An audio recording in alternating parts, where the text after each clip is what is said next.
biaya awal itu atau biaya apa saja? Nah, itu yang pertama adalah biaya operasional. Nah, dalam hal ini kita kontrak tanah kan beda kalau dengan kita misalnya kontrak pembangunan. Nah, itu otomatis dia biaya akan beda. Di sini kita kontrak tanah, artinya kita harus hitung kira-kira dia biaya berapa untuk pembangunan, untuk dia gedung. Nah, kalau untuk dia gedung sendiri itu perkiraannya sekitar, karena ini pakai besi, dia hampir 10 juta untuk sampai jadi semua. Nah, untuk sampai jadi semua, pokoknya dengan gedung di luar barang-barang telah segala macam untuk depo gedung gitu. Nah, kan yang paling mahal itu adalah besi dengan semen.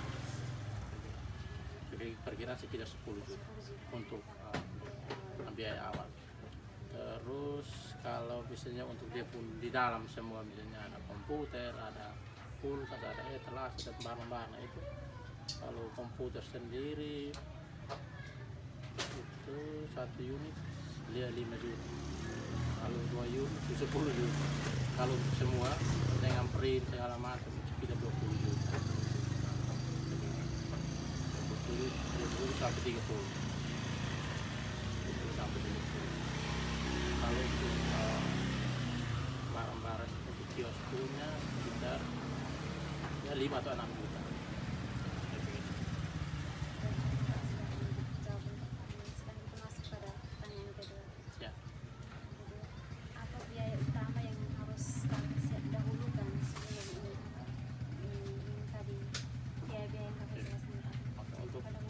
Jadi tergantung prioritas kita apa dulu.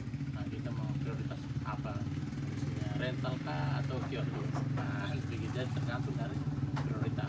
Kalau kita rahim dulu, kalau kita rasa bahwa di sini rental dulu yang paling penting, nah berarti kita harus dahulukan rental. Nah, setelah itu baru kita pikirkan mungkin dalam dalam perkembangan mungkin kita baca keluar sini, ternyata masih tidak hanya beri fotokopi, tapi dong ada kebutuhan lain, kebutuhan untuk sembako, kebutuhan pokok. Nah, gitu. Jadi kita bisa tambah itu.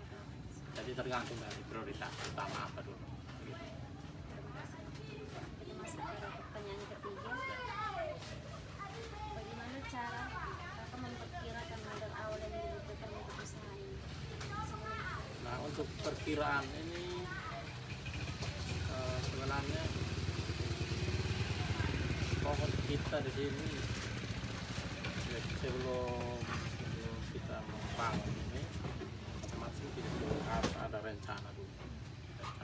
Nah, misalnya kita mau bangun bagaimana, kita sesuaikan dengan anggaran yang ada. Ini awalnya kan untuk bangun modal sekitar 10 juta.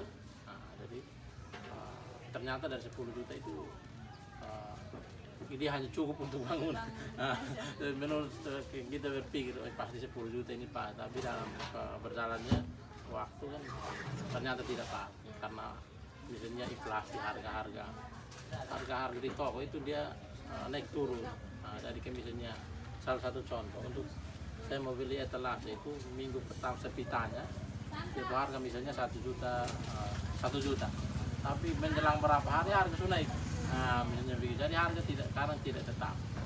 Kayak begitu, jadi tergantung. Masuk pada kendala dan solusi. Ya. Tentunya Kakak dalam membangun usaha pasti ada kendala. Ya.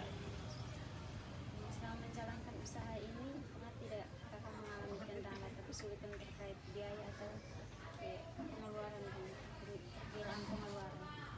Kendala sih ya ada sih, tidak kendala itu ada. Kayak misalnya dalam hal ini kita kan awal kita baru mau mulai kan, sekarang modal kan kita pas-pas, jadi kayak kita mau investasi tambahan, kayak misalnya kita mau tambah print atau tambah barang-barang yang lain kan otomatis kita harus kekurangan dana. Itu dah depo kendala itu soal kekurangan modal.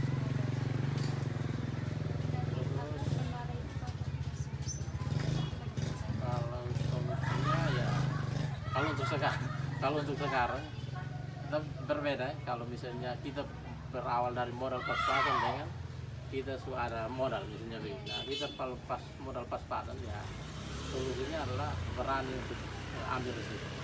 Jadi ambil risiko. Kalau misalnya kita sudah ada modal, nah berarti kita harus rencana dulu. Kita harus kira-kira misalnya kita dapat penghasilan dari rental begitu. Tapi kita harus rencanakan. Misalnya kita bagi kira-kira berapa yang harus kita gunakan untuk kebutuhan hari-hari setiap hari dan berapa yang harus kita simpan untuk misalnya dari bahan-bahan misalnya kertas, tinta dan lain sebagainya. Jadi misalnya satu hari kita dapat 100 atau 200 kita harus bagi memang. Nah, supaya sebentar kita jangan ini kalau tidak kita kebingungan begitu. Nah, jadi harus ada prioritas, kita harus bagi-bagi. Misalnya 100-200 kita pakai misalnya 50 untuk kita makan minum. Nah, sisanya kita bisa pakai untuk simpan, jaga-jaga besok kita tidak tahu kan kapan misalnya tinta habis, kertas habis atau kadang komputer error yang di mesin kita harus ganti. Nah, kayak begitu. Jadi kalau misalnya kita tidak ada rencana untuk bagi-bagi waktu tadi, maka kita akan kewalahan misalnya kayak komputer rusak atau apa barang-barang yang lain rusak mau ganti bagaimana. Nah, jadi solusinya adalah harus memanage keuangan dengan baik.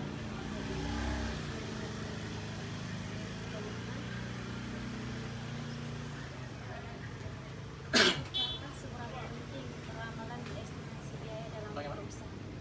Seberapa penting peramalan dan estimasi biaya dalam berusaha? Peramalan atau estimasi Perkiraan. Ya, kalau dalam berusaha ini kita harus siapkan modalnya yang lumayan besar. Jadi ini juga tergantung dari jenis usaha yang kita mau bangun. Nah, kalau misalnya kayak rental ini ya kita harus perkiraan modal awal kalau untuk melengkapi semua itu ya minimal 50 juta.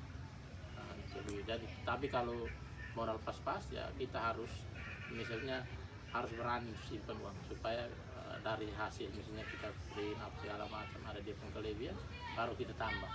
Tapi kalau misalnya mau bangun lengkap semua ya modal harus besar. Tapi kalau misalnya mau pakai modal apa adanya baru sebentar misalnya ada pertumbuhan dari usaha kita bisa tambah itu. Tapi kalau mau lengkap memang kita harus modal besar. Kalau modal pas-pas ya harus berani situ.